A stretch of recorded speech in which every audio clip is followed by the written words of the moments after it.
peux-tu, Philippe, peux-tu confier ces moments au Seigneur?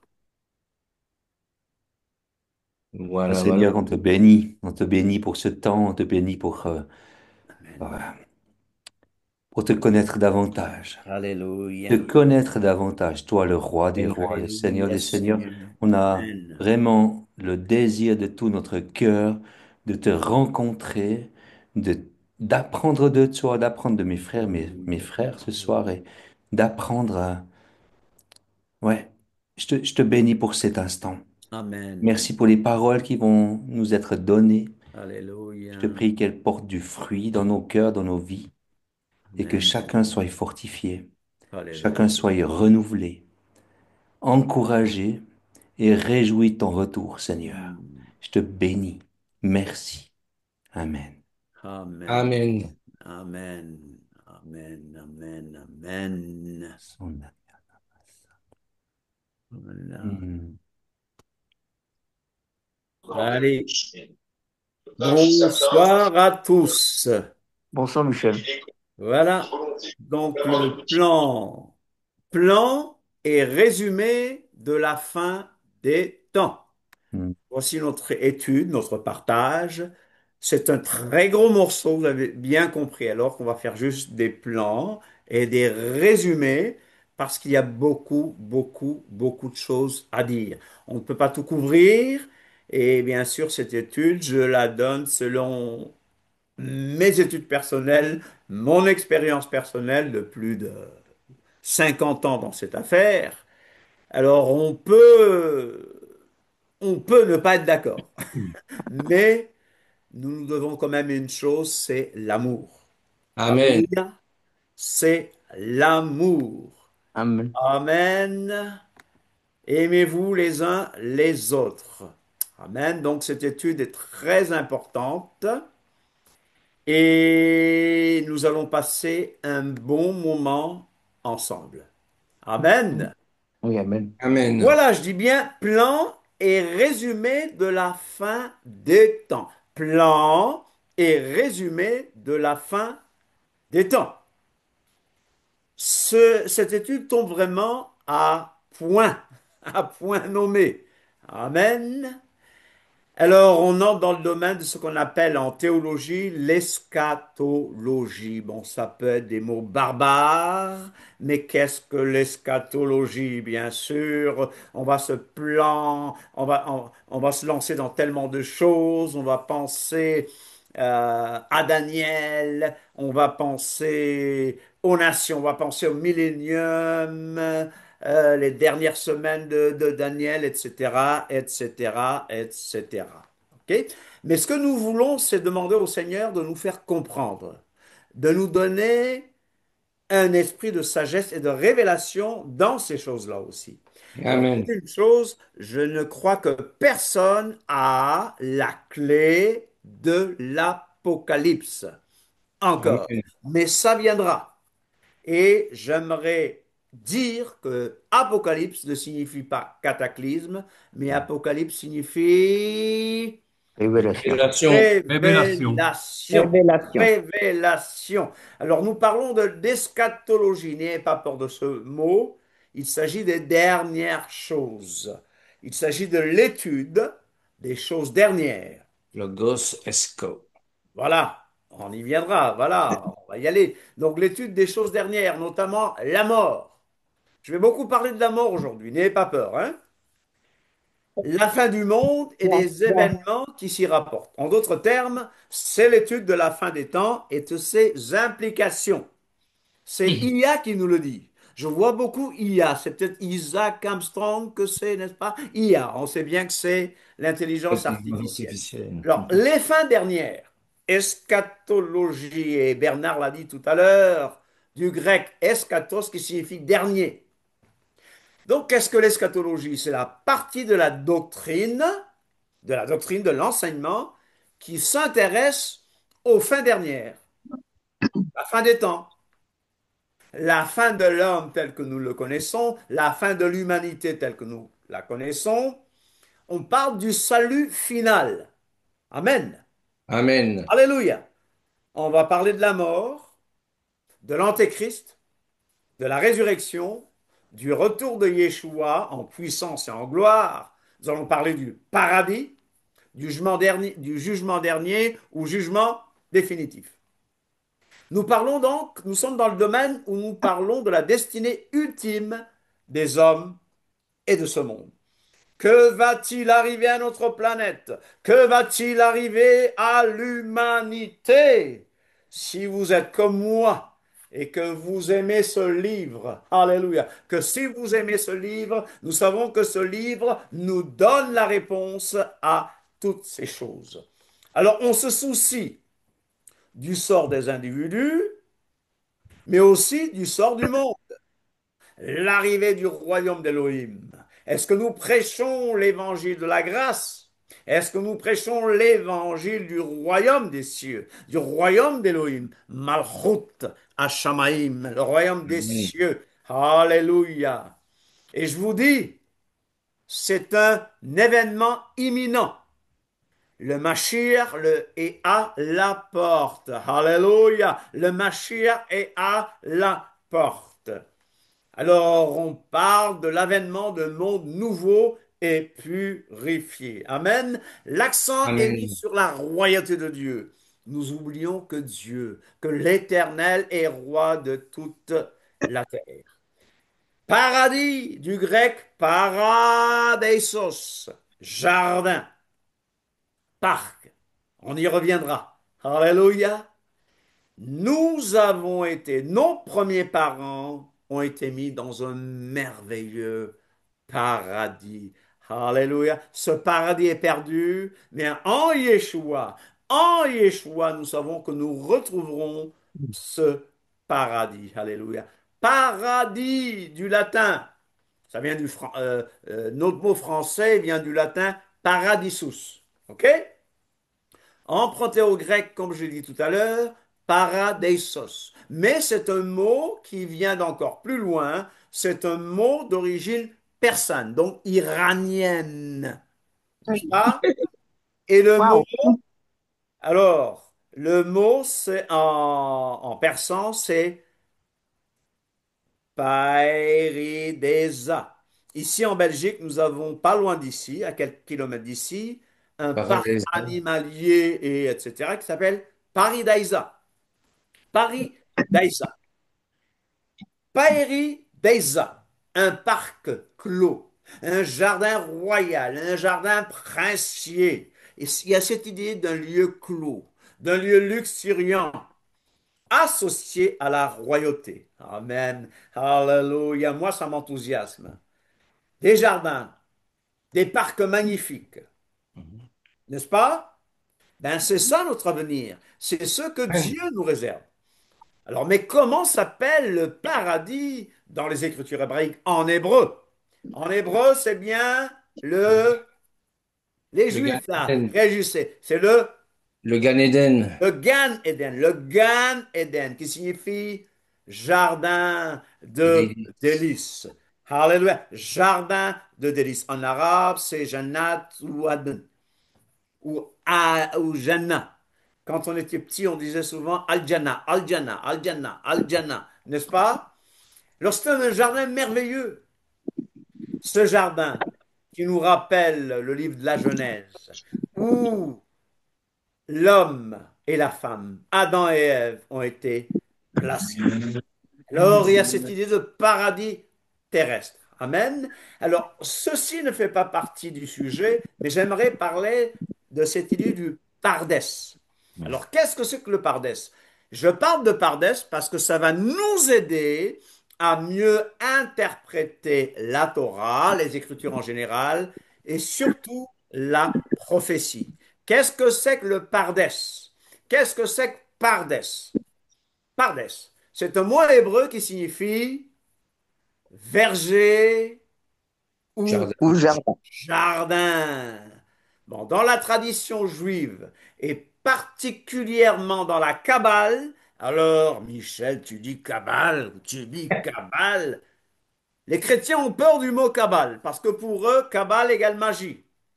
Ce n'est pas exactement ça, c'est un peu plus compliqué, n'est-ce pas? Vous me suivez? C'est un peu Oui. plus compliqué. Je vous dirais, faites attention à la Kabbale, mais c'est quand même plus compliqué que ça, parce que la Kabbale, nous en faisons, et il y a beaucoup d'écritures de Paul écrites qui ressemblent à ce qui est dit dans la Kabbale. Je n'ai Amen. pas blasphémé, je vous dis.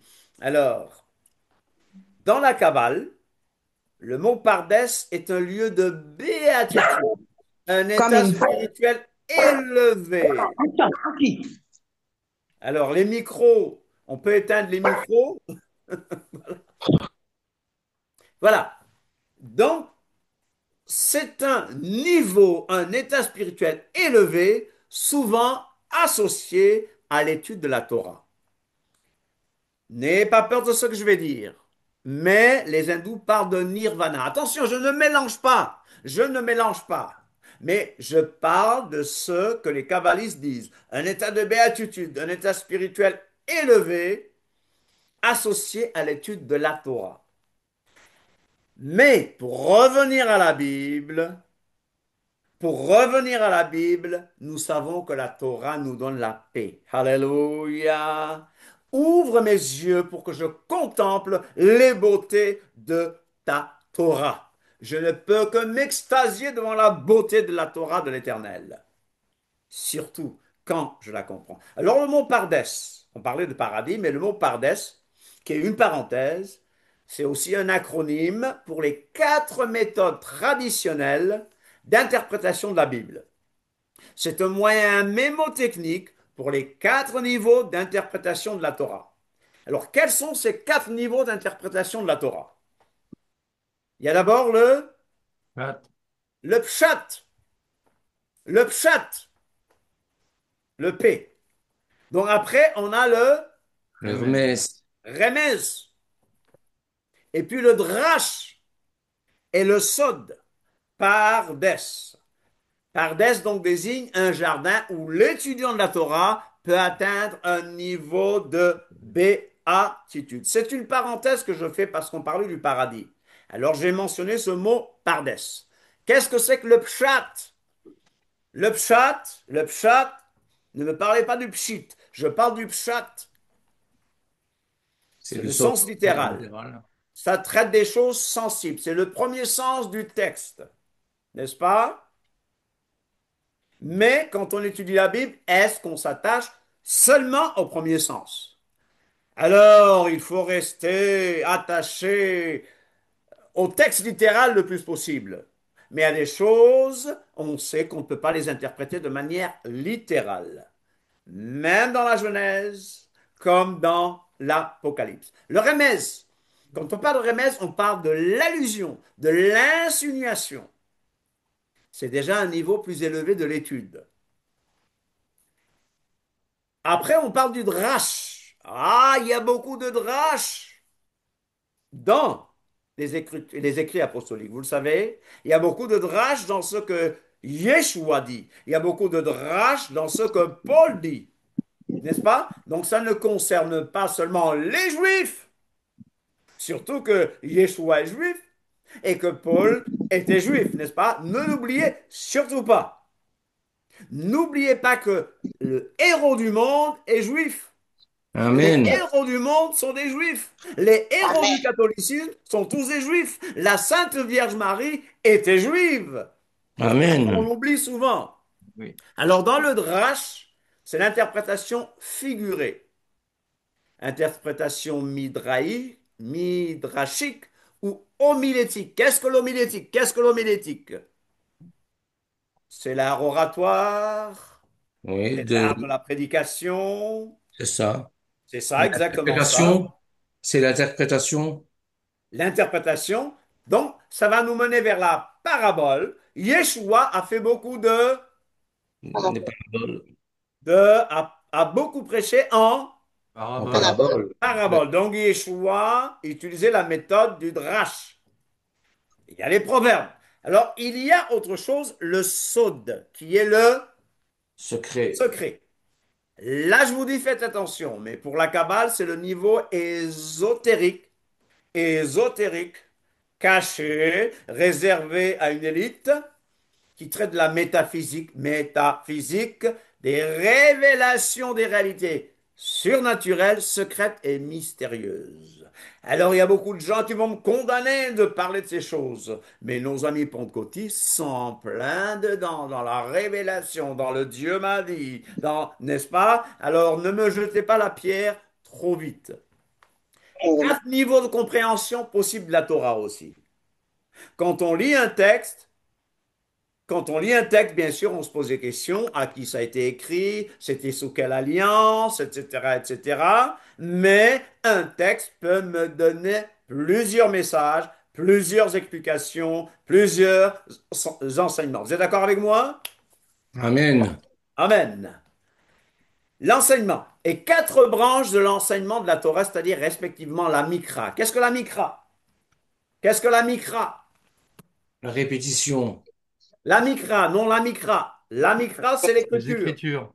L'écriture. Ah oui. La Ok. Mikra, c'est l'écriture. Maintenant, Amen. nous avons la Mishnah, qui est Répétition. Répétition. Répétition. la répétition. Il La y a le Répétition. répétition. Talmud. Je vous dis, ce qui m'intéresse, c'est la Mikra. Mais je vous dis ce qui se passe dans le monde juif. Et ces choses, comme la Mishnah, le Talmud, etc., peuvent nous donner des choses très intéressantes concernant notre Seigneur et même concernant notre foi. C'était une parenthèse. Donc, je veux tout simplement vous dire, faites attention à la Kabbale, mais je vous dis que quand on se met à interpréter certaines choses, qu'on donne une importance aux chiffres, etc., ça s'apparente à la Kabbale. Alors, la fin des temps de A à Z, il y a tellement de choses à dire. La fin des temps. Quand on parle de la fin des temps, il faut vraiment considérer combien de groupes. Trois groupes. La Keïla, donc l'Église, Israël et les nations. Nous parlerons de la destinée des justes et aussi de la destinée des impies. Donc, la fin des temps et la fin du monde. Est-ce pareil? Est-ce que fin du temps égale fin du monde? Non. Non, Non. ils ne sont pas synonymes, bien que souvent confondus. D'abord, faisons la différence entre fin des temps et la fin du monde. D'après IA, ce fameux IA, Isaac Armstrong, c'est bien lui? La fin des temps fait référence à une période de transformation spirituelle et de dévoilement, révélation, apocalypse de la nature ultime du monde. Tandis que la fin du monde désigne l'anéantissement physique de la Terre et de l'univers. Nous savons que ce monde-ci passera avec fracas. Ouais. Amen. Amen. Amen. Qu'est-ce que vous voyez sous les yeux? On est obligé d'en parler. Que voyez-vous sous les yeux? La mort. La mort. Ouais. La mort est une ennemie qui sera vaincue. Dis à quelqu'un, la mort est une ennemie qui sera vaincue. C'est la mère des L'ennemi qui épouvances. sera vaincu. Le dernier ennemi qui sera détruit, c'est la mort. La Alléluia. mort. Dis à quelqu'un que la mort sera détruite. La mort sera La La mort n'est détruite. mort pas sera naturelle. détruite. Elle est une punition. Elle est une ennemie. La mort n'est pas notre ami. Bien qu'à un certain moment, certains trouvent la mort comme un repos pour aller se reposer, n'est-ce pas? Mot, Amen. mot en araméen, mout en hébreu. Alors ces mots sont trouvés dans la Bible. Alors le mot mot, mout peut se traduire par meurt, mort. Et ce mot en hébreu moderne est prononcé comment? En Mavet. Avec. hébreu moderne, la mort c'est Mavet. Avec. mavet, mavet. Quelle est la racine? MWT. Même, wow, Taf. tav, n'est-ce pas? Oui. Ouais. Taf. Hmm. Alors, Strong nous dit mout, mourir, être mort, mourir. Mavet, n'est-ce pas? Ce terme hébreu se rencontre 160 fois dans la Bible. Il signifie aussi mortel, la mort personnifiée, tombeau, meurtrier, le royaume de la mort, état de mort, lieu de mort, mort par violence comme par châtiment. Alors, notre mot moderne qui fait rire, c'est mita, n'est-ce pas? Alors, les Israélites ont beaucoup ri quand Facebook est devenu Meta, parce que ça leur rappelle la mort mita. Alors, sachons-le, le mot mot, en phénicien mout, en hébreu mawet, en arabe mot, était le dieu cananéen de la mort et des enfers. Le saviez-vous? Mhm. Mot est une personnification de la mort. Mort, même le mot mort en français, de la même famille que ces mots-là. Mort, mot, mout, etc. Ausa, mutua, etc. En grec, c'est thanatos. En latin, mortem, mortus, etc. La mort. Parlons de la mort encore du point de vue biblique. La mort est venue par un homme. Qui c'est? Adam. Tous Adam. Adam. meurent Adam. en Adam. Adam. Tous meurent à cause du péché d'Adam. L'Éternel Elohim avait donné cet ordre à l'Adam, à l'homme. Tu pourras manger de tous les arbres du jardin, mais tu ne mangeras pas de l'arbre de la connaissance du bien et du mal, car le jour où tu en mangeras, tu mourras. En hébreu, mout, Tamut. tamout. Tout le monde dit mout, Tamut. tamout. Mut, Tamut. tamut. Tamut. Mout, tamout. Tamut. Tamut. C'est un décret divin. Vous avez rencontré? C'est un décret divin, un hok en hébreu. Un hok. C'est ça le principe. Ou la loi du péché et de la Et mort. de la mort. C'est ça. C'est ce décret-là. Dieu a décrété que le jour où l'homme mangerait, il mourrait. L'Éternel a décrété que le jour où toi, la dame, tu en mangeras, avec certitude, tu mourras. Le terme apparaît donc pour la première fois dans Genèse 2, 17. Dans cette promesse édénique d'une sorte de mort certaine en cas de consommation de l'arbre de la connaissance du bien, ce n'était pas immédiat, mais cette mort était certaine.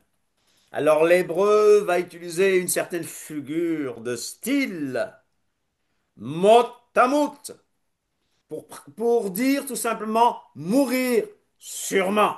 Mourir sûrement, c'est mot tamut. Vous savez qu'il n'y a rien de plus certain, plus incertain que la vie, et il n'y a rien de plus sûr que la mort. Vous le saviez-vous? Bien C'est la sûr. triste réalité.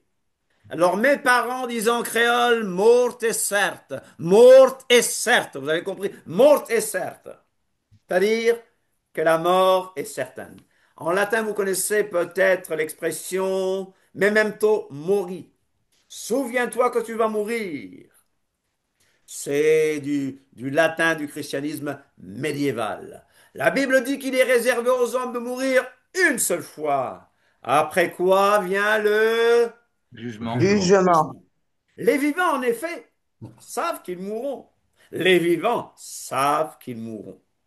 Le décret divin, donc, le salaire que paie le péché, c'est la C'est mort. la mort. Je vais rappeler qu'il y a trois sortes de morts. Il y a la mort physique, qui est la séparation du nishmat chaim du corps. Mhm. Ça, c'est la mort physique. Il y a la mort spirituelle qui est une séparation, une privation de la présence glorieuse de Dieu, car tous son péché sont privés de la gloire de Dieu. Et il y a la mort éternelle qui est la seconde mort, qui est une éternité loin de la face de Dieu, la destruction. La mort est donc une Séparation. séparation.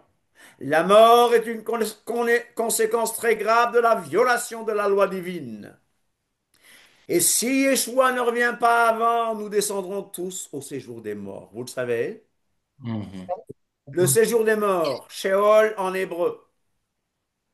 Hadès en grec, les lieux inférieurs de la terre, comme il est dit dans Éphésiens 4:9. C'est de là que vient le mot infernus ou infernum, parce que le mot enfer ne se trouve pas dans les textes originaux de la Bible, mais en latin, ils ont traduit Éphésiens 4:9 par infernus, infernum, et c'est de là qu'on connaît le mot enfer. Enfer. Le mot Sheol, le Sheol est la demeure des défunts. Vous voyez ce que les Écritures nous disent. Le Sheol est la demeure des défunts. Mais est-ce que c'est cette demeure-là que nous voulons? Est-ce Non, que c'est cette demeure-là que Yeshua nous a promise? Non. non. La mort n'est donc pas ce que nous recherchons, ce que nous attendons. Notre espérance est le retour glorieux de Yeshua HaMashiach, dans Amen. la gloire de Yeshua. Yeshua me dit, il y a plusieurs demeures dans la maison de mon père. Vous voyez, la demeure du défunt, c'est le séjour des morts. Mais Yeshua me dit, il y a plusieurs demeures dans la maison de mon père. Je vais vous préparer une place. Et lorsque je m'en serai allé et que je vous aurai préparé une place, je reviendrai. Mon espoir, pour que je trouve ma demeure, c'est son retour. Et je vous prendrai avec moi, afin que là où je suis, vous y soyez aussi. Souvenez-vous que Yeshua dit, je suis le chemin, la vérité et la vie. Il est aussi dit, béni ou heureux dès à présent les morts qui meurent dans le Seigneur. Oui, dit l'Esprit, afin qu'ils se reposent de leurs travaux, car leurs œuvres les... Chers amis, elle a vu pris aux yeux de l'Éternel la mort de ceux qu'il aime. Celui qui croit en Yeshua vivra, même s'il meurt. Celui qui croit en Mashiach ne mourra jamais. Si quelqu'un garde la parole de Mashiach, il ne verra jamais la mort, jamais la séparation. La mort est en effet une séparation, mais j'ai l'assurance que ni la mort, ni la vie, ni les anges, ni les dominations, ni les choses présentes, ni les choses à venir, ni les puissances, ni la hauteur, ni la profondeur, ni aucune autre créature ne pourra nous séparer de l'amour d'Élohim manifesté en Yeshua HaMashiach, notre Seigneur. Car il faut que ce corps corruptible, il faut que ce corps corruptible revête Oh oui, l'incorruptibilité c'est et que ce corps mortel revête l'immortalité. Lorsque ce corps corruptible aura revêtu l'incorruptibilité et que ce corps mortel aura revêtu l'immortalité, alors s'accomplira la parole qui est écrite. La mort aura été engloutie dans la victoire. Qu'est-ce que les morts font? Que Rien, font les morts? Que font les défunts? La rien. Bible dit clairement, ça Ils c'est la dorment. Bible. Rien. La mythologie gréco-romaine dit autre chose. Les Juifs, allés en Babylone, sont venus avec des croyances étranges. À Babylone, les Juifs ont perdu beaucoup de choses de ce qui est écrit dans la Torah. Donc, il y a beaucoup de choses, il y a beaucoup d'interprétations des rabbins qui ne sont pas bibliques et qui sont pure mythologie gréco-romaine, babylono-égypto-gréco-romaine. Écoutez, la Bible dit clairement que les morts ne savent rien. En fait, les morts ne Ouais. savent rien, ne font rien jusqu'à la résurrection. Amen. C'est pas moi qui le dis. Ça va à l'encontre de votre théologie, je sais. Mais c'est pas moi qui le dis. J'ai les textes à la pluie. La Bible dit où sont les morts? Ils sont dans les sépulcres de la bouche de notre Adon Yeshua. Ils dorment de la bouche de Yeshua et de Paul. Car tu es poussière et tu retourneras à la poussière. Ils dorment dans la poussière de la terre. Daniel 12:2. Elohim fait rentrer les hommes dans la Dans poussière. la chair. Nefesh, nous en avons tant parlé, traduit par âme, être, avec une quarantaine de traductions différentes. Mais Nefesh n'est jamais un élément qui survit après la mort pour planer. Le Nefesh ne va même pas au ciel. D'ailleurs, Yeshua dit, personne n'est monté au ciel, si ce n'est le Fils de l'homme qui est dans le ciel. Et Pierre, le jour de Shavuot, nous a dit, David n'est pas monté au ciel. Oh, vous me direz, mais Élie et Enoch, je vous expliquerai un jour. Mais ce n'est pas l'âme qui est reçue par Dieu à la mort, mais c'est le souffle, l'esprit, la respiration, l'énergie, la force vitale qui est reçue par Dieu. Alors, quelle joie de savoir qu'à notre mort, le Seigneur recevra notre esprit. Et le meilleur endroit où être, c'est être dans les mains du Père. Père, je remets mon esprit entre tes mains. Alléluia. Et Étienne a dit, Adon Yeshua, reçois mon esprit. Mais l'homme n'a pas été créé pour exister sous une forme d'esprit désincarné, n'est-ce pas? Mais dans son être complet, âme, corps et esprit. La résurrection, donc, avec le retour de Mashiach, est donc l'espérance des croyants. Paul ne désirait pas une vie désincarnée, mais il voulait être revêtu d'un nouveau corps. 1er Corinthiens 15, 54.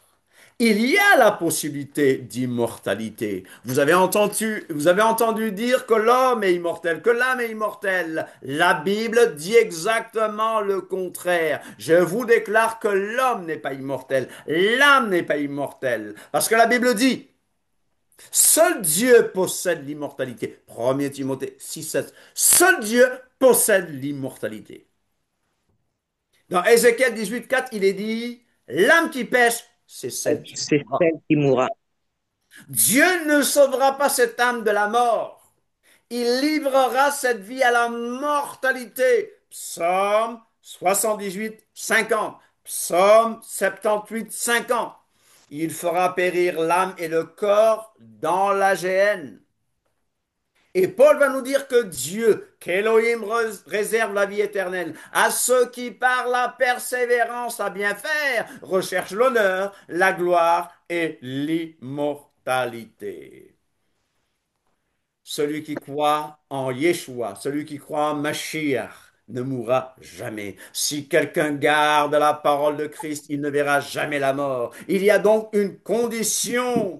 Il n'y a qu'en Christ que l'homme peut avoir la vie. Il n'y a qu'en Christ que l'homme peut revêtir l'immortalité. Nous allons revêtir l'immortalité au retour de Yeshua quand il nous aura ressuscité. Alléluia. Est-ce que vous voyez ce que je dis? Est-ce que vous voyez que je vous donne les preuves bibliques? Même si vous n'êtes pas d'accord avec moi, mais je vous ai donné les preuves bibliques et il y en a beaucoup plus, n'est-ce pas? J'attends le retour de Yeshua, mon espoir. Moi, ce que j'attends, c'est Yeshua. Ce que j'attends, c'est la résurrection. Ce n'est pas la mort que j'attends, n'est-ce pas? Mais je sais qu'un jour, s'il ne revient pas avant, j'irai me reposer. Mais je fermerai les yeux, paf, et j'ouvre les yeux, et il est là, alléluia. J'entendrai sa voix. Ceux qui sont dans les sépulcres, ceux qui sont morts en lui, entendront sa voix. Un jour, si je meurs, je n'ai pas l'intention de mourir, hein. Pas l'intention de mourir. Je peux espérer comme Paul qu'il vienne avant ma mort. Mais si je meurs, il y a de grandes possibilités que je meure, étant donné que la mort est certaine. Mais je sais qu'il me ressuscitera. La résurrection, c'est par un homme qu'est venue la résurrection des morts. Qui c'est? Tous revivront en Christ, mais Jésus, chacun en son rang. Christ comme prémisse, Christ comme bikurim, car je vis et vous vivrez. Voilà pourquoi Paul dit afin de connaître Christ, afin de connaître Mashiach et la puissance de sa résurrection et la communion de ses souffrances en devenant conforme à lui dans sa mort, pour parvenir, si je puis. Il y a des gens qui me disent une fois sauvé, toujours sauvé, mais Paul, avec son niveau, Son niveau, le niveau de Paul est tellement avancé. Moi, quand je vois la vie de Paul, je pleure parce que je suis loin de son niveau de consécration. Ouais, Mais lui me dit, je traite durement mon corps et je le encore. tiens assujetti. Je ne suis pas légaliste du tout. J'enseigne la Torah, mais je ne suis pas légaliste. Donc je n'enseigne pas le salut par la Torah, par les œuvres ou par quoi que ce soit. Le salut, c'est par la foi en Yeshua. Mais si vous m'aimez, gardez mes commandements. Je traite durement mon corps. Donc pour parvenir, si je puis, à la résurrection d'entre les morts, n'est-ce pas? La résurrection de Yeshua nous garantit notre résurrection. Il y a de quoi vraiment aimer Yeshua encore plus qu'avant. Yeshua le Mashiach et la résurrection et la vie. Celui qui croit en moi, celui qui croit en Yeshua serait ressuscité par lui au dernier jour Dernier pour jour la vie pour éternelle. la vie Alléluia. éternelle. Amen. Alléluia. La résurrection des morts, que tes morts revivent, que mes cadavres se relèvent. Réveillez-vous et tressaillez de joie, habitants de la poussière, car ta rosée est une rosée vivifiante et la terre redonnera le jour. Plusieurs de ceux qui dorment dans la poussière de la terre se réveilleront, les uns pour la vie éternelle et les autres pour la honte, pour l'opprobre, pour la honte éternelle. Tous ceux qui sont dans les sépulcres entendront la voix de Yeshua et en sortiront. Tous. Nous aurons part à la première résurrection. Ceux qui appartiennent à Christ ressusciteront lors de son avènement. Car le Seigneur lui-même a un Un signal donné à signal la voix donné d'un archange et au son de la trompette au son de du la trompette chauffard de Dieu, d'Élohim. Descendra du ressusciteront ciel et les morts en premièrement. Mashiach ressusciteront premièrement. La Puis trompette nous les vivants. La trompette sonnera et les morts ressusciteront incorruptibles. C'est la première résurrection. Alléluia. Heureux saints qui ont part à la première résurrection. La seconde mort n'a point de pouvoir sur eux, mais ils seront sacrificateurs d'Élohim et de Mashiach. Et ils régneront avec lui pendant 1000 ans. Ceux qui auront fait le bien ressusciteront pour la vie. Et nous savons que le bien, c'est croire que Yeshua est le Fils d'Élohim. C'est de croire qu'il Amen. est ressuscité d'entre les morts et de lui Alléluia. obéir. Et nous allons avoir un corps nouveau, un corps recréé, mais en relation avec l'ancien corps. On va nous reconnaître et nous allons reconnaître les autres. Nos corps seront réels et on pourra les toucher. Je vous reconnaîtrai à la résurrection. Alléluia. Je vous reconnaîtrai et Alléluia. vous me reconnaîtrez aussi. Amen. Alléluia. Alléluia. Ici, je suis beau, mais je serai encore plus beau, n'est-ce pas? Alors, on a tendance à dire qu'on aura un corps. Bon, Lisiane n'est pas d'accord, hein. Lisiane, on dirait que c'était ma blague. Allez, ok. On dit que le corps nouveau aura environ 30 ans, n'est-ce pas? Et nous savons que Yeshua, quand il est mort et qu'il est ressuscité, il avait 33. combien? 33. 33. Vous êtes sûr? 33. C'est où? C'est écrit où? 33. Comme ça, Attends. Denis. 37 C'est ans. écrit où? C'est la petite blague pour vous embêter. C'est écrit où? Nulle part. Quand il a commencé, la Bible dit qu'il avait environ 37 30 ans. ans. Mais vu le moment de sa naissance, que je crois et que beaucoup croient, qui s'est passé en -7 avant Jésus-Christ, donc Jésus-Christ est né avant Jésus-Christ, parce qu'il y a eu une erreur de calcul, et qu'il a été crucifié, exécuté en l'an 30, ce serait plutôt 37 ans. Mais vous n'allez pas me rejeter pour ça, n'est-ce pas? On va pas se battre pour ça, n'est-ce pas? Mais Non. un corps d'environ 30 ans. Notre corps, alléluia. Cette vie-là ne sera pas ennuyeuse comme la fausse image que certains ont de ce qu'ils sont au ciel, des êtres immatériels sur des nuages avec des arcs, gring, gring, gring, gring, gring, gring. Notre corps glorifié sera réel, comme le Mashiach ressuscité était réel à ses disciples. Regardez, un esprit n'a ni chair ni os, n'est-ce pas? Les fantômes n'existent pas. Vous savez que les fantômes n'existent pas, n'est-ce pas? Mais nous croyons, il y a un monde d'esprit. Les fantômes, c'est Oui. autre chose. Les fantômes, c'est des revenants, des morts qui...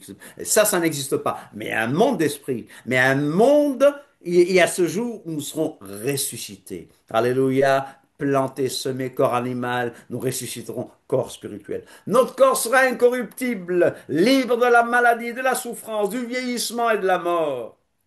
Nous aurons un corps glorieux et immortel, parfaitement adapté au royaume des cieux. Nous verrons Dieu tel qu'il est.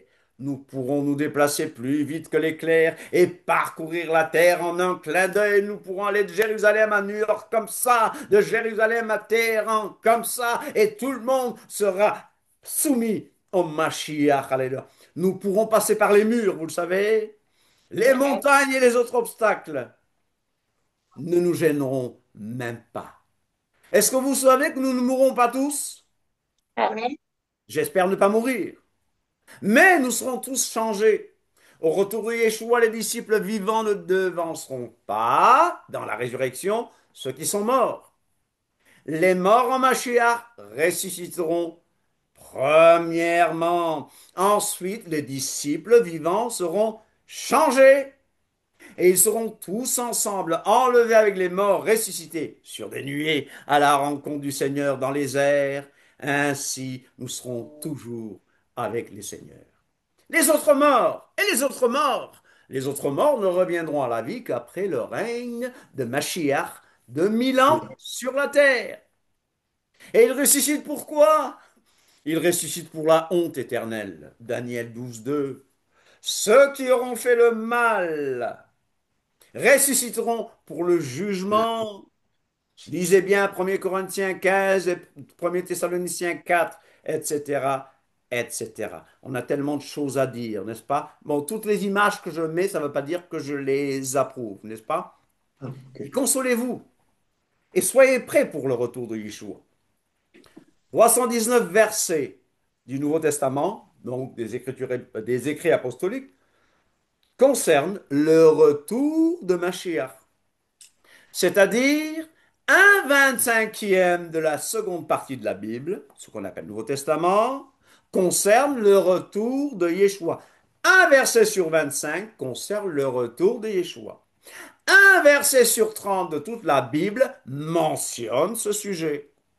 Ce sujet est évoqué 318 fois dans les 216 chapitres du Nouveau Testament. Dans ses lettres, Paul en parle au moins 50 fois. Dis à quelqu'un, Yeshua revient. C'est une certitude. Dis Yoshua. à quelqu'un, Amen. Yeshua revient. Yeshua va revenir. Yoshua, vous prenez. Et Amen. il va nous délivrer de notre ancienne nature. Notre vieil homme a déjà crucifié à la croix. Mais il va nous délivrer de toutes les conséquences de cette ancienne nature pour toujours. Il va changer la terre et la terre va devenir un paradis. Et nous nous jouirons de sa présence glorieuse pour l'éternité. Quand il a dit, c'est fini, bon, en français, on a tout est accompli, mais le tout ne fait pas partie du texte. Quand il a dit c'est fini ou tout est accompli, comme vous le connaissez, ça concerne la sotériologie, c'est-à-dire la doctrine du salut, le sacrifice pour le péché, la satisfaction de la loi de Dieu, de la Torah, le pardon, mais ça ne concernait pas encore l'eschatologie. Fin dernière, les dernières choses, les tribulations, l'enlèvement, le retour de Christ, le millénium, le royaume éternel. Donc il y a encore beaucoup de choses. Il fait des choses pour moi. Il intercède encore pour moi au ciel. Il Amen. parle à son Amen. Père de moi et son Père me voit à travers les valeurs du Mashiach, à travers les mérites du Mashiach. Mais il y a encore des choses que ce Mashiach, Ben David, va venir faire. Cette parole est certaine, Yeshua dit, si je m'en vais, je reviendrai. Les prédictions de l'Ancien Testament concernant la première venue de Christ, de Mashiach, sa naissance, son lieu de naissance, vous le savez, ses souffrances, sa mort, tout ça, ça a été accompli à la lettre. C'est une preuve qu'il est le Mashiach. Tout ça, ça a été accompli à la lettre. Maintenant, le Mashiach doit revenir pour accomplir celle qui concerne sa gloire, parce qu'il est venu une fois comme l'agneau d'Élohim qui enlève le péché du monde. Il est venu une fois, comme les Juifs le disent, comme le Ben Yosef. Joseph, Joseph, qui a souffert, etc. Mais il revient une deuxième fois pour nous, et nous le savons. Il revient prendre son épouse comme Mashiach ben David, parce qu'il est le fils de David. Son règne n'aura jamais fin. Alléluia! Amen. Et il est le fils de David, mais il a demandé à beaucoup de gens, à certaines personnes, pourquoi est-ce que il leur dit, mais le Messie, il est le fils de qui? De David. Mais pourquoi est-ce que David l'appelle Seigneur? L'Éternel m'a dit, assieds-toi à ma droite jusqu'à ce que fasse de ton ennemi ton marchepied. L'Éternel a dit à mon Seigneur, l'Éternel a dit à mon Seigneur, au Seigneur de David, il doit revenir comme le lion conquérant de la tribu de Juda. Et vous allez voir le lion rugir. Les prophètes eux-mêmes n'ont pas compris ces deux aspects, hein, n'est-ce pas? Yeshua reviendra comme il est parti.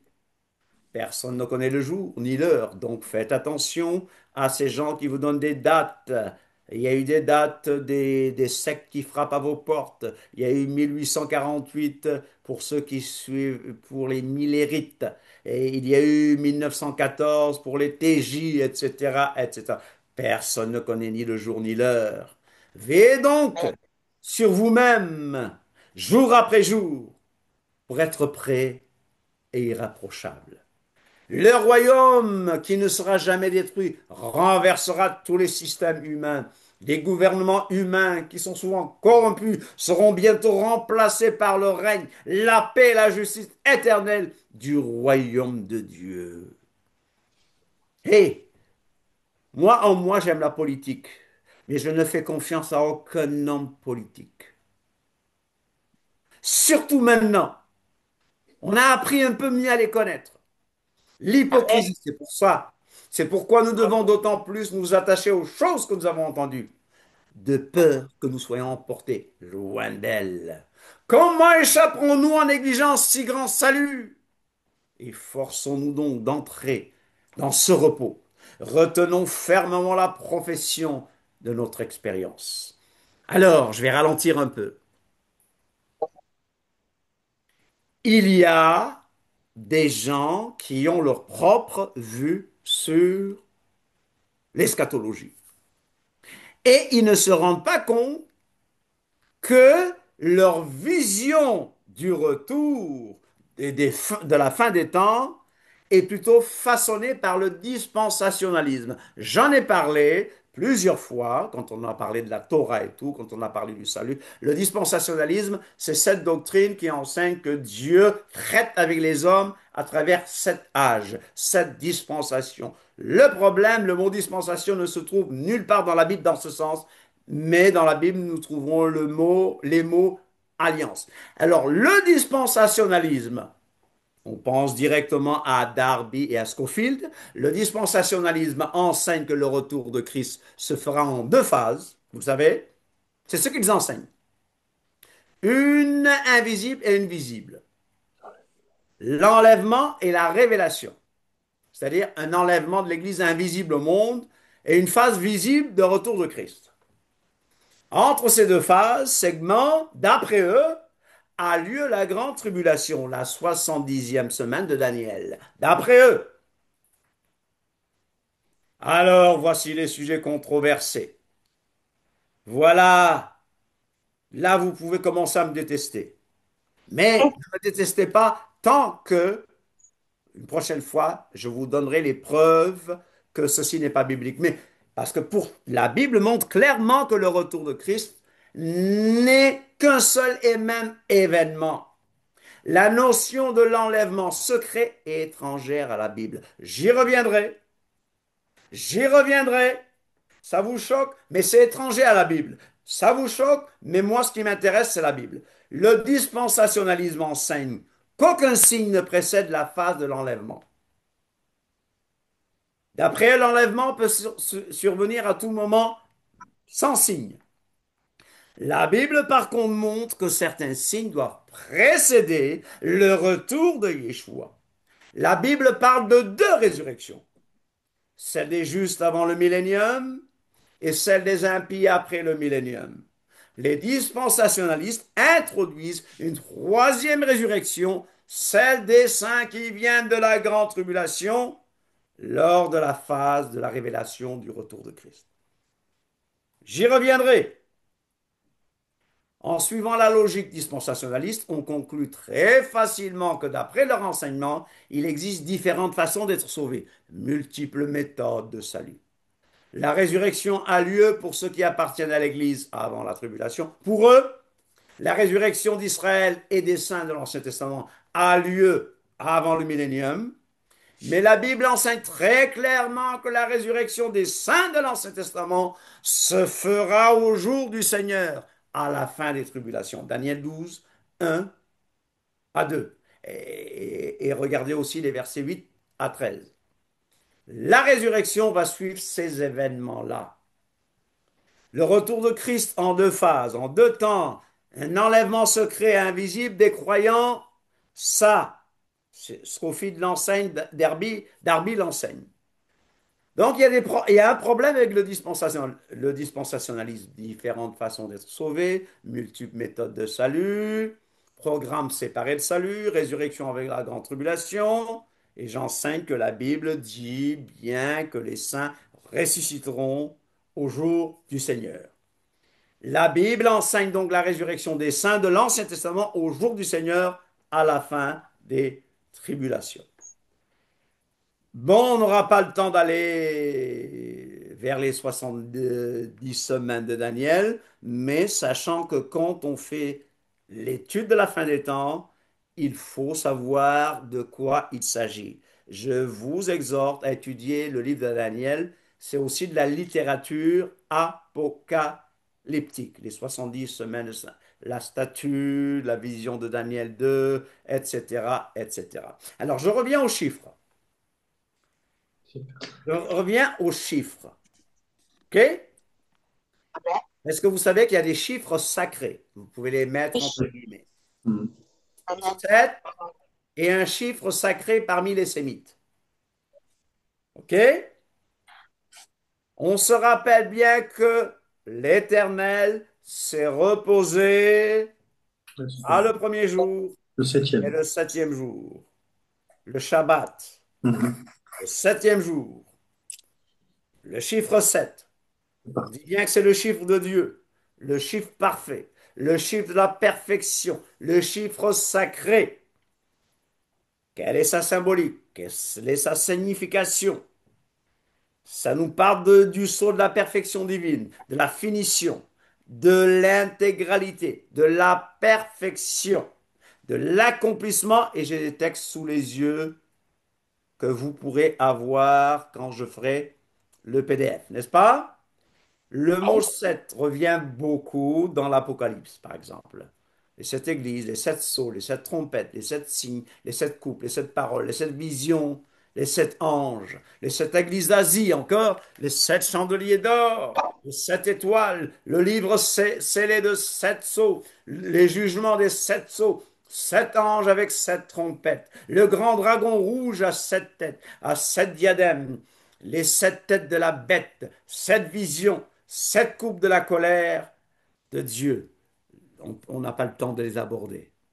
Alors le chiffre 10 est considéré comme un chiffre sacré aussi, complet, dit plaie d'Égypte, dit commandement, avec S, Apocalypse, le grand dragon rouge à sept têtes et 10 cornes, les sept têtes et les 10 cornes, les 10 diadèmes de la bête, n'est-ce pas? 70, c'est 7 fois 10, n'est-ce pas? 70. 70 descendants en Égypte, les Mhm. 70 anciens qui assistaient Moïse, les 70 ans d'exil de Juda à Babylone, les 70 semaines, 70 hein, pour les Belges, les 70 semaines de Daniel, n'est-ce pas? L'envoi de Jésus des 70, après avoir envoyé les 12. Mhm. Pardon, 70 fois 7, 70 fois 7. Ça nous parle de l'administration du monde par Dieu. 70 fois 7, peuplement de la terre après le déluge par 70 descendants de Noé. Alors dans l'Apocalypse ici, il y a aussi les couleurs. Est-ce que je vais trop vite? Non, non, ça va. Ça va? Ça Les va. couleurs dans l'Apocalypse. Le blanc, qu'est-ce que ça signifie? La pureté, la divinité. C'est la couleur céleste, bien sûr la pureté, la couleur divine. La Le justice. vêtement de tout ce qui appartient au royaume de Dieu. Couleur de victoire. Heureux ceux qui lavent leurs robes. Heureux ceux qui lavent leurs caftanes. Alléluia. Le noir. Couleur de la détresse et du malheur, de la mort, de l'impiété. Le rouge. La violence et le sang. Le sang des martyrs. Le vert, couleur de la mort. Le pourpre. Couleur de la débauche. Royauté. Souvenez-vous de cette prostituée et regardez un peu les couleurs des différents cavaliers de l'Apocalypse. L'Apocalypse, les sept sceaux, etc. Alors, c'est pas cataclysme, révélation, mais il y aura des choses qui vont bouger. Alors, qu'est-ce qu'on attend? Et ce sera pour bientôt. La révélation de, L'Antichrist. de l'Antéchrist. L'Antichrist. Un L'Antéchrist. personnage abominable. C'est l'anti-messie, c'est l'anti-messie, c'est l'antéchrist. Abominable, inspiré par Satan. La bête, avec le faux prophète. Et le diable, symbolisé par le nombre 666. 666. 666. Il forme une trinité satanique. L'antéchrist sera un leader politique et un dictateur mondial qui va se servir de la religion pour servir ses plans blasphématoires. Ce qui se passe en ce moment, je vous dis, c'est une répétition. C'est une répétition. Ne faites pas confiance aux hommes politiques. Ne faites pas confiance aux hommes politiques. Moi, je suis politicien depuis que je suis né. J'ai même été prisonnier politique à l'âge de 6 mois. Je vous ai raconté mon histoire, n'est-ce pas? À l'âge de 6 mois, je comprenais rien, n'est-ce pas? Mais la politique, je l'ai dans le sang. Mais mon espérance, c'est le royaume des cieux, un leader politique. L'antimessie viendra juste avant le retour de Mashiach. Antéchrist, avant Christ. Antichrist contre Christ. Mais la donne Yeshua, le Seigneur, Yeshua le détruira par le souffle de sa bouche. Il l'anéantira par l'éclat de son avènement. La bête et le faux prophète seront tous les deux jetés vivants dans les temps de feu et de soufre. 666. Personne ne pourra rien acheter s'il n'a pas la marque de la bête. Bon, ils font développement. Faites attention à tous ces faux prophètes déguisés en agneaux qui éloignent les gens de la vérité. Faites attention à ces prédicateurs de l'argent. Faites attention à ces prédicateurs anti-Torah. Faites attention à ces prédicateurs qui sont là pour se servir. La grande tribulation. La grande tribulation. On aurait souhaité ne pas y participer. La grande tribulation, une époque de détresse. Pas participer, ne pas être présent. Une époque de détresse venant de Dieu pour éprouver les habitants de toute la terre et pour accomplir plusieurs de ses plans. Ceux qui sont inscrits dans le livre de l'agneau ne seront... Ceux qui sont inscrits dans le livre de vie de l'agneau ne seront pas sauvés de cette grande tribulation, mais ils seront sauvés à travers cette grande tribulation. Nous la traverserons en vainqueur si nous restons fidèles jusqu'à la fin. Si nous ne prenons pas le chiffre de la bête, cette tribulation sera si atroce que Dieu lui-même interviendra pour écourter ces temps.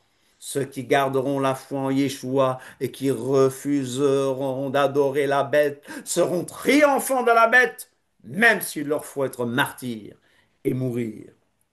Cette époque de tribulation verra aussi le début des jugements contre Satan et ceux qui le suivent. Cette grande tribulation va précéder le retour et le règne de Mashiach de 1000 ans. Ça va précéder le millénium.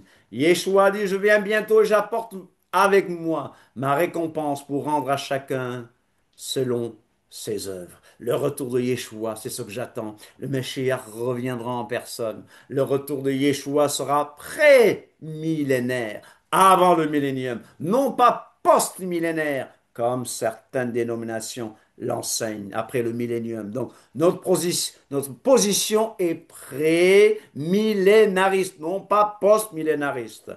Signe des temps. Quels sont les signes? Les signes de la venue de Yeshua. Quel sera le signe de ta venue? Quel sera le signe de son avènement et de la fin du monde? Quels sont les événements qui précéderont son retour? Vous pouvez me dire l'angoisse des hommes. Hello? Oui. Une grande méchanceté et immoralité des hommes. Plusieurs faux prophètes qui séduisent beaucoup de gens. On est dans une période d'apostasie généralisée. Le péché accru, l'iniquité, l'amour de plusieurs se refroidit. Plus on combat la Torah, plus l'amour se refroidit. Ne croyez pas ces faux pacifistes qui nous disent qu'ils veulent la paix et qu'ils nous traitent de faucons parce que nous prions pour Israël et que nous défendons le droit d'Israël. Eh bien, écoutez, nous prions et Tsahal fait le job, n'est-ce pas? On est d'accord? Moi, je n'ai jamais pris l'épée pour aller tuer qui que ce soit, mais je prie pour Israël. Alors nous avons des faux frères, nous avons des illettrés bibliques, nous avons des évangéliques de gauche, nous avons des islamo-gauchistes qui veulent nous donner des leçons de pacifisme. Plusieurs faux prophètes sont venus dans le monde. Le péché est accru. Des moqueurs avec les railleries. Une persécution croissante. En Belgique, en France, il n'y a pas de persécution, n'est-ce pas? Mais vous allez voir, elle est déjà là par la moquerie, n'est-ce pas? Mais vous allez voir, ça va augmenter. L'abondance et le matérialisme, on n'a pas besoin de Dieu parce qu'on a tout. Mais partout des guerres et des bruits de guerre, surtout avec les médias, surtout avec Internet, on sait ce qui se passe ailleurs. Armageddon se prépare. Plusieurs famines et des tremblements de terre, on n'entend plus parler de ces famines, mais il y a des gens qui meurent de faim. Il y a plus de gens qui meurent au Soudan et au Congo et on n'en parle pas. C'est Israël le méchant.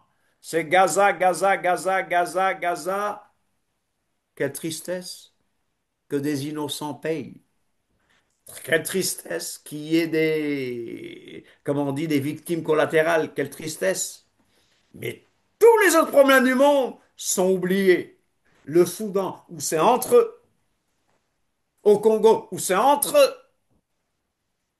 Des millions de morts, je n'exagère pas. Il y a des millions de morts dans ces pays. On n'en parle pas parce qu'il ne s'agit pas d'Israël, n'est-ce pas? Il ne s'agit pas d'Israël. Accroissement des connaissances et des voyages. La constitution de l'État d'Israël, ça s'est fait. Un des symboles d'Israël est le figuier. Alors la venue de l'Antéchrist, c'est bientôt. La bonne nouvelle du royaume prêchée dans le monde entier. Ça a été prêché. Malheureusement, il y a eu un recul parce que le monde reçoit un faux évangile, un autre Christ, avec l'évangile de la prospérité, un évangile de l'intuition, un évangile de donne-moi, donne-moi, donne-moi, un évangile où on demande à Dieu guéris-moi, guéris-moi, guéris-moi, et c'est tout. On ne vient pas au Dieu des miracles, mais on cherche plutôt les miracles de Dieu. Mais notre avenir, vous m'accordez un petit temps pour la conclusion? Amen. Notre avenir, il est assuré. Alléluia. Dans un monde Amen. paradisiaque. Elohim nous prépare un avenir merveilleux avec le retour de Mashiach ben David. Mashiach va rétablir la paix. C'est lui le Sar Shalom. Il ne peut pas avoir de paix sans le prince de paix. Tu ne peux Amen. pas me parler de paix si tu n'es pas soumis au prince de paix. Oh, moi je veux la paix, je veux la paix. Je leur demande, mais comment faire la paix? Comment faire la paix? Je veux la paix, il faut la paix. Mais comment? Tu fais la paix avec quelqu'un qui a écrit dans sa constitution, dans sa charte, ta destruction? Dites-moi, je leur dis, donnez-moi la formule. Et il y a un ami qui m'a dit, parce que je lui avais dit plusieurs fois, corrige l'insensé. La Bible dit aussi de corriger l'insensé. Alors je lui ai demandé, donne-moi la formule de la paix. Il a dit, corriger l'insensé. Parce qu'ils n'ont pas de formule. Ils ont des formules comme ça, théoriques. Mais seul Yeshua va apporter la paix, il va apporter la justice sociale partout, il va restaurer la nature et la terre sera changée en paradis. Il va rétablir au royaume d'Élohim sur la terre. Tikkun Olam, le Tikkun Olam, tout le monde dit Tikkun Olam, la réparation du monde. Amen. Alléluia. Le rétablissement de toutes choses. Alléluia. Alléluia. Amen. Bénissez l'Éternel, bénissez son nom, Amen. annoncez de jour Amen. en jour son salut, l'enlèvement de la Keïla. Ah, je crois en enlèvement, attention, vous n'avez pas confondu. Au retour de Yeshua, les morts en Mashiach ressusciteront pour la vie éternelle. Les vrais croyants en Yeshua seront changés et l'Église est enlevée pour aller à la rencontre. Alléluia. Le terme enlèvement, arpagesometa, nous serons enlevés sur des nuées, n'est-ce pas? On parle de rapt. En anglais, c'est rapture. En portugais, c'est arrebatamento. Arrebatamento, n'est-ce pas? Chers amis, il sera là, présent, lui-même. C'est lui que nous attendons, n'est-ce pas? Il y aura des fléaux. Il y aura des fléaux. Amen. Alors, on peut prêcher aux gens la peste, la famine, de grandes catastrophes. Armageddon arrive. Non, merci, j'ai tout ce qu'il faut à la maison. Non, c'est des fables. Ce sera comme du temps de Noé. Mais n'ayons pas peur de prêcher que Yeshua revient bientôt. Armageddon arrive. Armageddon approche, la bataille d'Armageddon. C'est quoi? C'est la dernière bataille de ce système-là, n'est-ce pas? Et ça nous parle de toutes ces batailles qui ont été livrées dans la vallée de Jezreel. Armageddon, monde Megiddo. C'est le combat du grand jour. L'antéchrist, le faux prophète et des esprits démons vont rassembler les rois de la terre dans le lieu appelé en hébreu Armageddon pour faire la guerre à Dieu et à Israël. Il s'agit d'une guerre mondiale très meurtrière où l'Éternel va manifester sa destruction. Armageddon. Armageddon.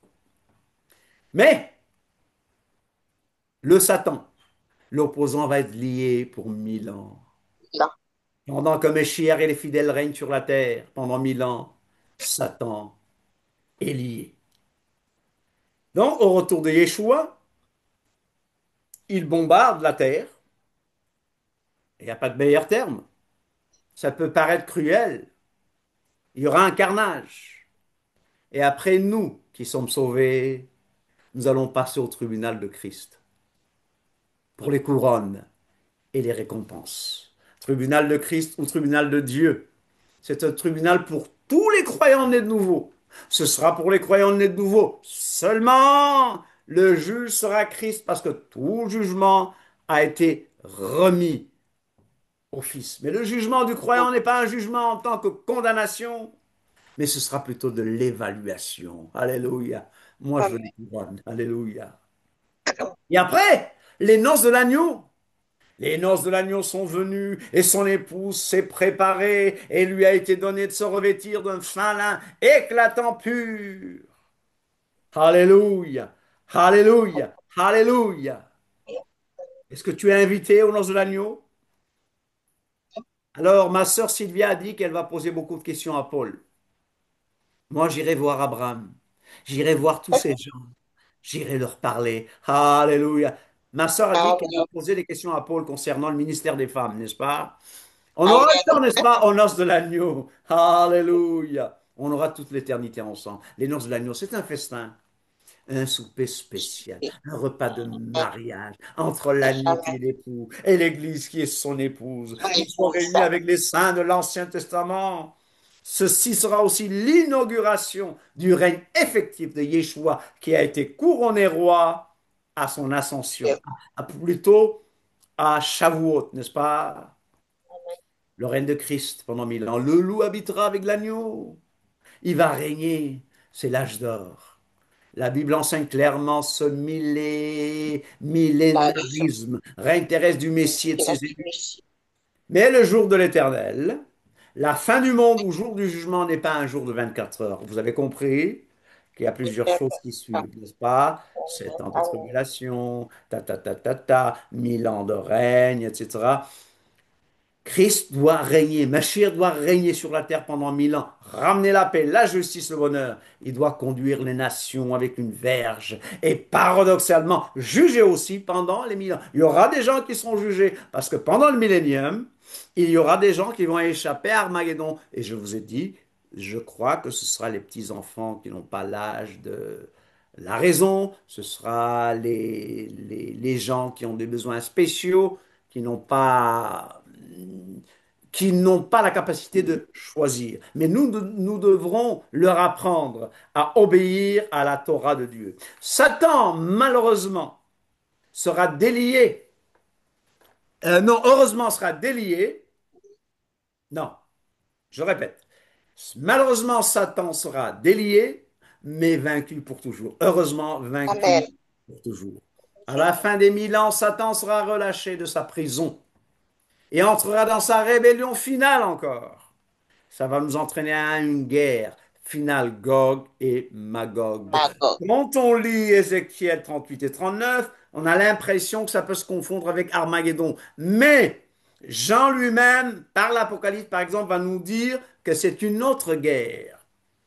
Et là, Dieu va séparer les survivants d'Armageddon croyants des incrédules qui seront rejetés de la terre.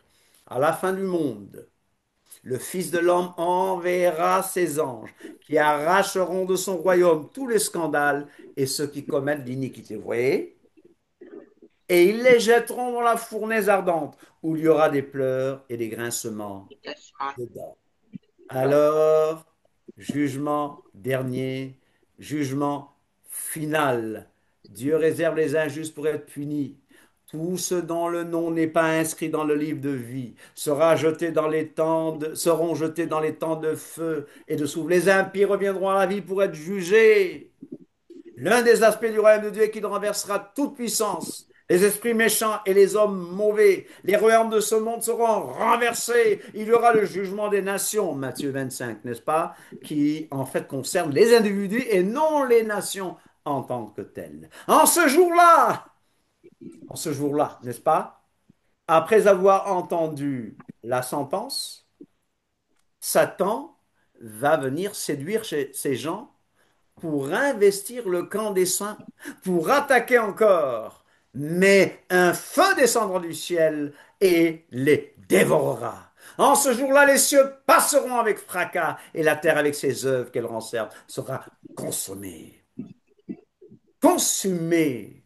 Chers amis, Dieu a fait une alliance qui ne détruira plus le monde par l'eau, mais le monde sera détruit Par le par le feu. La destinée des impies pour les lâches, les incrédules, les lâches. Il y a beaucoup de lâches en ce moment. Si tu n'oses pas défendre Israël, si tu n'oses pas te lever pour la vérité, pour les lâches, les incrédules, les abominables, les meurtriers, les impudiques, les enchanteurs, les idolâtres et tous les menteurs, leur part sera dans les temps ardents de feu et de soufre, ce qui est la seconde mort. Il y a un châtiment éternel pour ceux qui ne sont pas inscrits dans le livre de vie.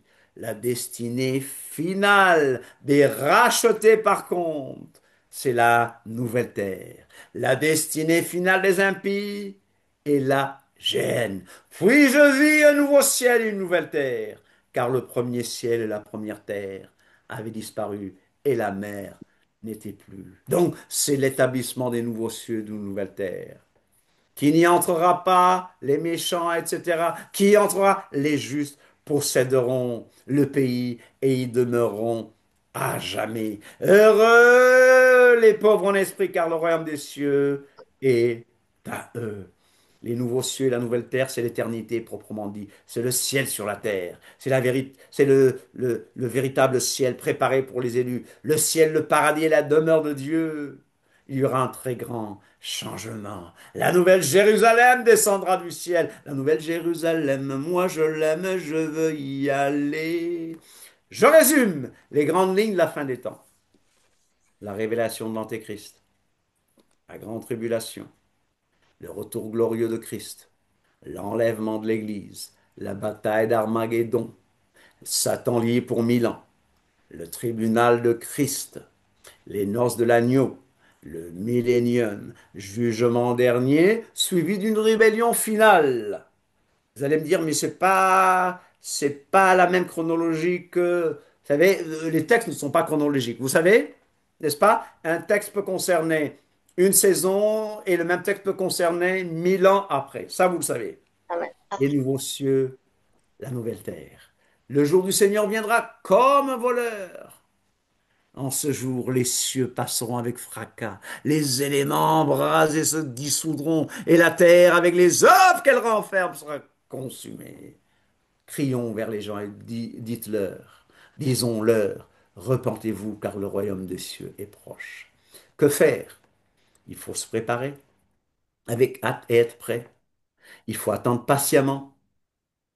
Le Christ que le ciel doit recevoir nous a confié des choses à faire. Heureux ce serviteur que son maître trouvera à son arrivée, faisant ainsi. Il faut vivre en renonçant à l'impiété et au convoitisement mensongère, et vivre dans le siècle présent dans la sagesse, la justice et la piété, en attendant la bienheureuse espérance et la manifestation de la gloire du grand Élohim et notre Sauveur, Yeshua HaMashiach. Oui, je viens bientôt. Amen, amen. Viens, Seigneur Jésus. Beau Yeshua, viens Yeshua, beau Yeshua. Aruach ve'akala omrimbo. L'esprit et l'épouse disent, viens.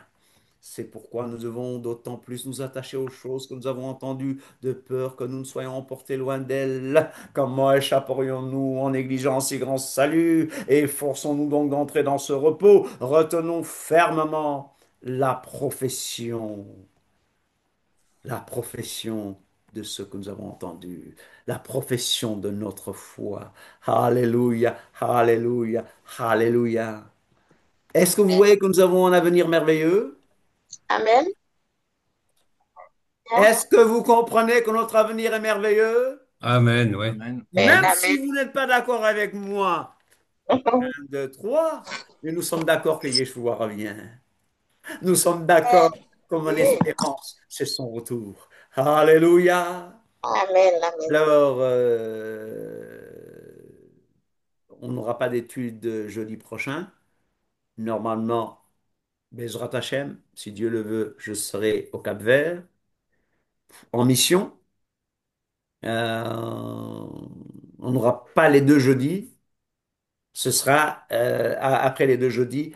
Et maintenant, si vous voulez, je reviendrai avec les textes pour vous prouver que l'enlèvement se fera avec la grande tribulation. Donc, avant de me condamner, écoutez-moi. Parce que en droit, on écoute la personne avant de la condamner. Vous êtes d'accord avec moi? Tout Oui. à fait. Amen. Amen. Écoutez-moi, j'expose mon argumentaire et vous-même, vous pourrez juger et me condamner et me crucifier. Je sais une chose, je ressusciterai un jour. Alléluia. Amen. Amen. Je sais que mon Rédempteur est vivant. Alléluia. Amen. Et qu'il se lèvera le dernier sur la terre. Quand je n'aurai pas de chair, je verrai Elohim. Alléluia. Mon avenir est merveilleux. Insultez-moi, tuez-moi sur la terre. Ce n'est rien. Ma patrie est dans les cieux. C'est la nouvelle Amen. Jérusalem. Je le Alléluia. recevrai, oui. Alléluia. Alléluia. Et les choses difficiles qui viennent. Mais je connais la fin, hein. Je connais la fin. Je connais mon avenir. Et si Satan te rappelle ton passé, rappelle-lui son, Futur. L'avenir. Amen. rappelle-lui son avenir. Ouais. Amen. Alléluia. Alléluia. Est-ce que vous avez quelque chose à dire? Je vais dire au revoir aux Facebookers. Que l'Éternel vous bénisse. On se dit dans 2 semaines. Amen, amen, amen. Amen. Alors, est-ce que quelqu'un a quelque chose à rajouter? Non, du tout. Ça va? Non. On réfléchit alors, on apprend plus, on peaufine, il y a beaucoup de choses à dire, hein. Oui. Mais On- voilà, bah, j'essaie de nous allons donner les grandes relire, lignes. nous allons relire correctement. Nous allons approfondir en douceur et Amen. revenons vers toi pour te poser deux, trois questions, c'est certain. Amen, amen. Voilà. OK, d'accord, très bien. En parlant du chiffre de la bête, hein, Oui. 666, Mhm. ben, en fait, il y a un truc qui m'interpelle, c'est dans la Deuxième Guerre mondiale, Oui, Mhm. les Américains ont débarqué oui. le 6 juin, d'accord? La guerre a duré 6 ans, Hmm, donc elle a terminé la sixième année.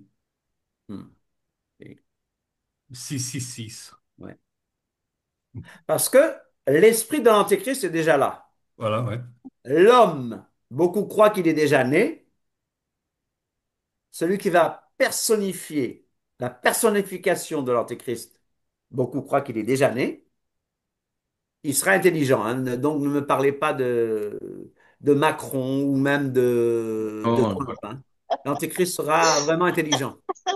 Ce Hmm. qu'on n'a pas en ce moment, hein. Je crois qu'on Amen. on n'a plus on n'a pas de chef politique intelligent, hein. C'est des gamins, hein. Mhm. Je vous Mhm. assure. C'est des affaires, c'est des gamineries. Sixième jour, sixième mois et 6 années de guerre. Sixième jour, 6 juin, 6 années de guerre. Ouais. Ouais, Ça fait partie du système de l'Antéchrist. ouais. Et 6 millions de juifs De juifs, oui. Tout ça. Ouais. exterminés. Voilà. Mhm. Et il y a des choses qui avaient été... euh, on a parlé du code d'Esther la dernière fois. Hmm. Hmm. Il y a des choses dans le code d'Esther qui ont prédit ce qui s'est Nuremberg. passé, ce Ouais, carnage, ce, ce- ouais, ce- ce génocide, la Shoah, n'est-ce ouais. pas? Je vous Et dis, le procès de lisez la Nuremberg. parole de Dieu. Oui, vas-y, rappelle-moi ça justement. Le Bernard, procès, rappelle. oui, le procès de Nuremberg, c'est-à-dire dans le code d'Esther, il y a tous les noms des fils d'Amam qui ont été pendus.